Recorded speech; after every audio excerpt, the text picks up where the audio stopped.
एक विमान, 134 लोग और 9 साल तक दुनिया को लगा कि वे सब मर चुके हैं। सरकार ने खोज बंद कर दी, लेकिन फिर एक रेडियो कॉल ने पूरी दुनिया को हिला दिया।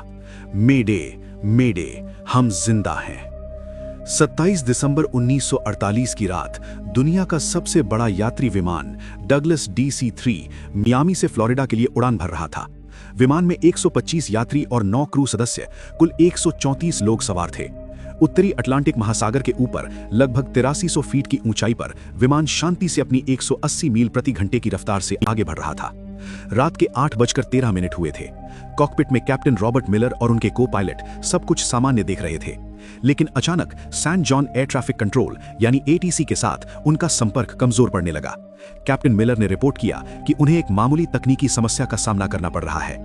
ये उनकी आखिरी आवाज थी। इसके ठीक 10 सेकंड के अंदर विमान ATC के रडार से हमेशा के लिए गायब हो गया। विमान की आखिरी लोकेशन बरमूडा ट्रायंगल के ठीक बीच में थी। उस रात जो हुआ वो किसी तकनीकी खराबी से कहीं ज्यादा भयानक था। विमान दुनिया की सबसे रहस्यमयी जगह बरमूडा ट्रायंगल के एक ऐसे बवंडर में फंस गया था जिसके बारे में किसी ने ना कभी सुना था ना कभी देखा था। पलक झपकते ही विमान के अंदर चीख पुकार मच गई। कैप्टन मिलर ने अपनी पूरी ताकत से प्लेन को संभालने की कोशिश की, लेकिन तब तक बहुत देर हो चुकी थी। तूफान ने पूरे विमान को अपनी चपेट में ले लिया था और उसे किसी खिलौने की तरह घुमा रहा था। प्लेन के सारे इलेक्ट्रॉनिक उपकरण, कंपस, रडार, सब कुछ बंद हो चुका था। विमान अब किसी इंसान के नियंत्रण में नहीं था। वो सिर्फ तूफान की रफ्तार से अंधाधुंध उड़े जा रहा था। लगभग आधा घंटा उस जानलेवा बवंडर में जूझने के बाद जब विमान तूफान से बाहर निकला तो चारों तरफ सिर्फ अंतहीन समंदर था। प्लेन के इंजन अभी भी काम नहीं कर रहे थे और वो धीरे धीरे नीचे की ओर गिर रहा था। तभी को पायलट की नजर सामने एक द्वीप पर पड़ी। वो एक अनजान, अनछुआ द्वीप था। सबको पता था कि उनकी मौत बस कुछ ही पलों की दूरी पर है। विमान उस द्वीप पर मौजूद एक विशालकाय पुराने पेड़ से जा टकराया। पेड़ की सैकड़ों मोटी डालियों ने विमान को किसी जाल की तरह अपने अंदर फंसा लिया और यही वो चमत्कार था जिसने 134 लोगों की जान बचा ली। विमान के पेड़ में फंस जाने से यात्रियों की जान तो बच गई, लेकिन ये एक दर्दनाक शुरुआत थी। विमान के अंदर से कराहने और रोने की आवाजें आ रही थीं। कैप्टन रॉबर्ट मिलर, जिनका सिर एक पैनल से टकराया गया था, होश में आते ही हरकत में आ गए। उन्होंने तुरंत लोगों को शांत कराया। विमान में सवार एक retired army doctor Evelyn read ने बिना समय गवाए घायलों की देखभाल शुरू कर दी। कुल 10 लोग गंभीर रूप से घायल थे। किसी का हाथ टूटा था, किसी का पैर, तो 2 लोगों के सिर पर गहरी चोटें आई थीं। बाकी सभी लोग सदमे में थे, लेकिन सुरक्षित थे। जब सब धीरे धीरे विमान से नीचे उतरे तो उन्होंने महसूस किया कि वे कहां आ फंसे हैं। ये एक ऐसा द्वीप था जो किसी नक्शे पर मौजूद नहीं था। चारों तरफ घना जंगल, अजीबोगरीब पेड़ पौधे और एक अनजानी खामोशी थी।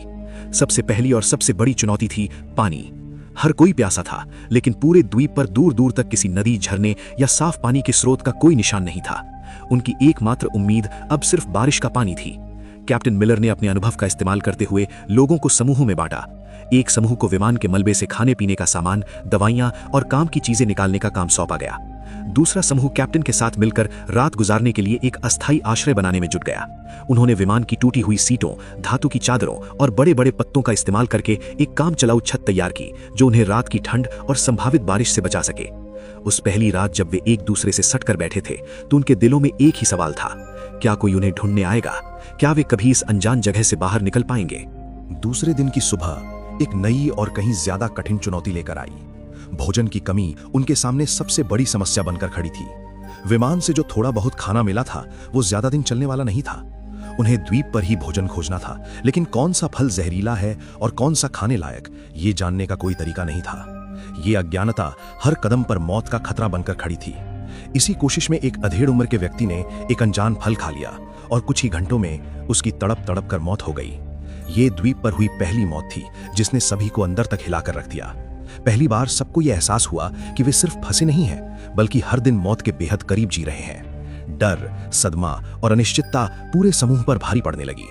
इस घटना के बाद लोगों में डर और सीमित भोजन को लेकर पहला संघर्ष शुरू हुआ, लेकिन कैप्टन मिलर और डॉक्टर एवलिन ने स्थिति को संभाला और लोगों को टूटने नहीं दिया। इसी बीच विमान में मौजूद इंजीनियर आर्थर वेस में टूटे हुए रेडियो को ठीक करने की कोशिश शुरू की। कई घंटों की कड़ी मशक्कत के बाद वो एक कमजोर सा सिग्नल भेजने में कामयाब रहा। उसने अपनी आखिरी लोकेशन और मदद का संदेश भेजा, लेकिन सामने से कोई जवाब नहीं आया। रेडियो की बैटरी खत्म हो चुकी थी और संपर्क का एकमात्र जरिया भी हमेशा के लिए टूट चुका था। दिन बीतते गए। जब 10 दिन बाद भी बचाव का कोई संकेत नहीं मिला तो 4 लड़कों और एक लड़की का सब्र जवाब दे गया। एक रात जब सब गहरी नींद में थे, वे चुपके से विमान के मलबे से बनी एक छोटी सी नाव लेकर समुद्र में उतर गए। उन्हें लगा कि मरने से बेहतर है कोशिश करना। वे फिर कभी लौटकर नहीं आए। उनका क्या हुआ, वे कहां गए, ये एक रहस्य बनकर रह गया। उनके जाने के बाद बचे हुए लोगों को यह एहसास हो गया कि अब उन्हें लंबे समय तक इसी द्वीप पर रहना पड़ेगा। उम्मीद की जगह धीरे धीरे मजबूरी ने ले ली। कैप्टन मिलर ने सभी को इकट्ठा किया और एक स्थायी व्यवस्था बनाने का प्रस्ताव रखा। काम का बंटवारा किया गया। एक टीम रोज जंगल में जाकर भोजन और फल इकट्ठा करती, दूसरी टीम आश्रय को मजबूत बनाने और उसकी मरम्मत का काम संभालती। डॉक्टर एवलिन और कुछ अन्य लोग घायलों और बीमारों की देखभाल में जुट गए। दूसरी ओर अमेरिकी सरकार ने विमान को खोजने के लिए इतिहास का सबसे बड़ा सर्च ऑपरेशन शुरू किया था। अटलांटिक महासागर के चप्पे चप्पे को छान मारा गया, लेकिन विमान का एक टुकड़ा भी नहीं मिला। एक सप्ताह की लगातार खोज के बाद जब कोई सुराग नहीं मिला तो यह विशाल अभियान धीरे धीरे ठंडा पड़ गया। इसी बीच द्वीप पर बचे हुए लोगों ने जीने की कला सीखनी शुरू कर दी थी। उन्होंने द्वीप के पत्थरों और विमान की धातु को घिस घिस कर चाकू और भाले जैसे औजार बनाए। सबसे बड़ी चुनौती द्वीप के जंगली सुअर थे, जो झुंड में रहते थे और रात के समय उनके शिविर पर हमला कर देते थे। विमान में मौजूद एक शिकारी ट्रेनर ने लोगों को भाला चलाना और जाल बिछाना सिखाया। कई दिनों की योजना और अभ्यास के बाद उन्होंने अपने पहले जंगली सुअर का शिकार किया। ये एक भयानक लेकिन भावनात्मक क्षण था। शिकार के दौरान 2 लोग घायल हो गए, लेकिन जब वे उस शिकार को लेकर शिविर में लौटे तो वो सिर्फ भोजन नहीं था, वो उनकी एकता और दृढ़ संकल्प की जीत थी। उन्होंने द्वीप के किनारे टूटे हुए नारियल के तनों से रेत पर बड़े बड़े अक्षरों में हेल्प लिखा, इस उम्मीद में कि शायद कोई गुजरता हुआ जहाज या विमान इसे देख ले। हर दिन वे उसी दिशा में नजरें गड़ाए रहते थे। 6 महीने बीत चुके थे। बाहरी दुनिया के लिए NC-16002 विमान और उसमें सवार 134 लोग एक अनसुलझी पहेली बन चुके थे। 45 मिलियन खर्च करने के बाद अमेरिकी सरकार ने आधिकारिक तौर पर सर्च ऑपरेशन बंद कर दिया और सभी को लापता घोषित कर दिया। उनके परिवारों को बता दिया गया कि अब लौटने की कोई उम्मीद नहीं है। लेकिन इस अनजान द्वीप पर जीवन किसी तरह आगे बढ़ रहा था। जो लोग गंभीर रूप से घायल थे वो डॉक्टर एवलिन की देखभाल में धीरे धीरे ठीक होने लगे और छोटे मोटे कामों में हाथ बटाने लगे। फिर भी बीमारी और निराशा के कारण कुछ और लोगों की मौत हो गई। अब द्वीप पर केवल 114 लोग बचे थे। उन्होंने अपने मृतकों को सम्मान के साथ दफनाना शुरू किया और एक दूसरे का मानसिक सहारा बने। रात में जब सब आग के चारों ओर बैठते तो अपने पुराने जीवन की कहानियां सुनाते और कभी कभी गाने भी गाते। लगभग 1.5 साल बाद द्वीप पर पहली बार किसी बच्चे की किलकारी गूंजी, जिसने सबके दिलों में एक नई उम्मीद जगा दी। लगभग 1.5 साल बाद द्वीप पर जन्मे उस बच्चे ने सभी के भीतर जीने की एक नई वजह भर दी थी। समय बीतता गया और 2 साल पूरे हो चुके थे। इस दौरान उन्होंने द्वीप पर जीना सीख लिया था। उन्होंने छोटी मोटी खेती शुरू कर दी थी और मछली पकड़ने के नए नए तरीके ईजाद कर लिए थे। फिर भी सभ्य दुनिया में लौटने की इच्छा उनके दिलों में जिंदा थी, जो हर रात उन्हें बेचैन रखती थी। इंजीनियर आर्थर वेंस के नेतृत्व में सभी ने मिलकर एक बड़ी नाव बनाने का फैसला किया। ये उनका अब तक का सबसे बड़ा और सबसे महत्वाकांक्षी प्रोजेक्ट था। महीनों की कड़ी मेहनत के बाद उन्होंने विमान के टुकड़ों, लकड़ी और बेलों का उपयोग करके एक बड़ी और मजबूत नाव तैयार की। जिस दिन उन्होंने उस नाव को समुद्र में उतारा वो दिन किसी त्योहार से कम नहीं था। 25 सबसे मजबूत और अनुभवी लोगों को उस नाव पर सवार किया गया, इस वादे के साथ कि वे मदद लेकर वापस लौटेंगे। नाव द्वीप से कुछ मील दूर तक तो ठीक चली, लेकिन फिर मौसम ने अपना असली रूप दिखा दिया। अचानक आसमान में काले बादल घेर आए और एक भयानक तूफान ने उनकी नाव को चारों तरफ से घेर लिया। ऊंची ऊंची लहरों ने नाव को पलट दिया। उनमें से कुछ ही लोग तैरकर किसी तरह वापस द्वीप के किनारे पहुंच पाए, लेकिन उस हादसे में 16 लोगों की जान चली गई। ये द्वीप पर अब तक का सबसे बड़ा झटका था। पहले ही बीमारी और निराशा से 15 लोग मर चुके थे और अब इस हादसे ने 16 और लोगों को उनसे छीन लिया। कुल मिलाकर 31 लोगों की मौत हो चुकी थी और 5 लोग पहले ही भाग चुके थे। अब द्वीप पर केवल 98 लोग बचे थे। इस घटना ने उनके बचने के विश्वास को पूरी तरह चकनाचूर कर दिया।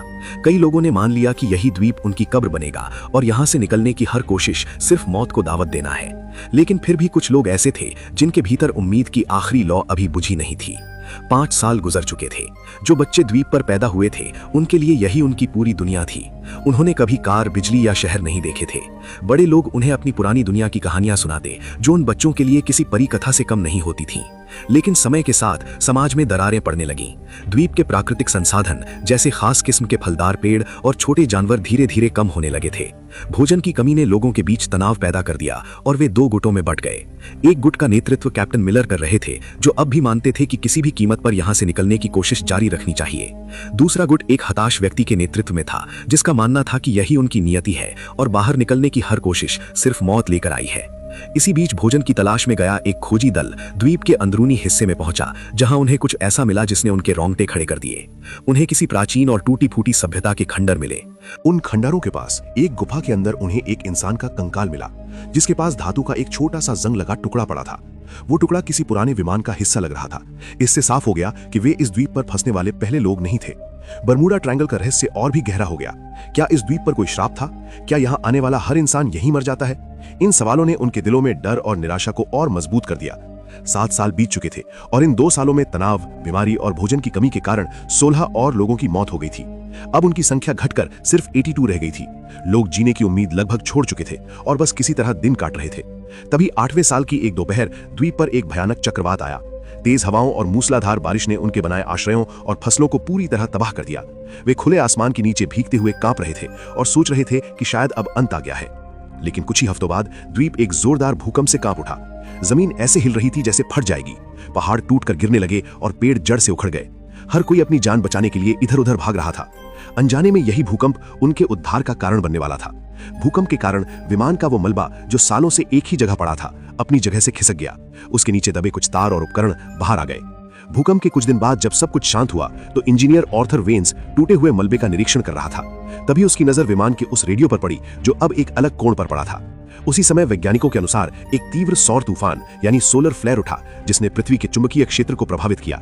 शायद इसी खगोलीय घटना या हिले हुए तारों के जुड़ जाने से एक चमत्कार हो गया।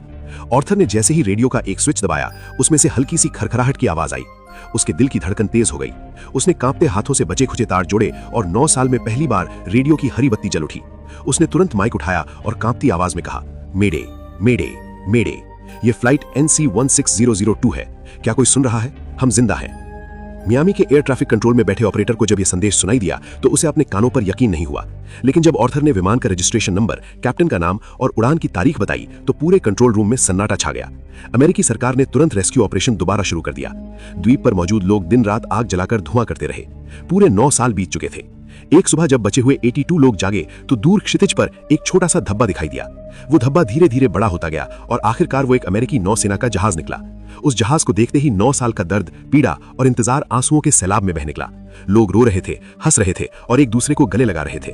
जब बचाव दल द्वीप पर उतरा तो वे उस दृश्य को देखकर सन्न रह गए। जिन्हें दुनिया 9 साल पहले मरा हुआ मान चुकी थी, वे आज उनके सामने खड़े थे। उनकी वापसी की कहानी ने पूरी दुनिया को हिला दिया। 1 साल बाद 1958 में लेखक जेम्स बार्डविन ने इन बचे हुए लोगों के अनुभवों पर आधारित किताब लिखी, जिसका नाम था lost in the echo of 9 years, survival of flight NC-16002।